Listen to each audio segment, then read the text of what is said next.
কই গো, আমার না পেটে খুব যন্ত্রণা করছে। আরে তাহলে রাখো তাড়াতাড়ি, দিদি ভেতরে কি সব একটু। না না, আমি যদি গিয়ে শুয়ে পড়ি না তাহলে তোমার মা আবার ভাবে আমি পেট যন্ত্রণার নাটক করে শুয়ে আছি। আরে মা কিছু বলবে না, আমি সামলে নেবো। তুমি যাও, আমি সামলে নেবো। যাও যাও কি যাও যাও যাও। আচ্ছা ঠিক আছে। আরে বৌমা, বলছি তোমার সব জামা প্যান্ট কাঁচা হয়ে গেছে?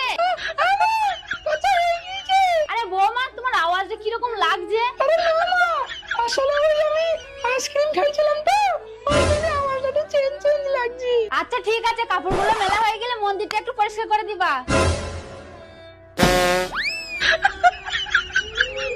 আরে বাহ, বৌমা তো আজকে আমার খুব কাজ করছে, অন্যদিন তো এত কাজ করে না।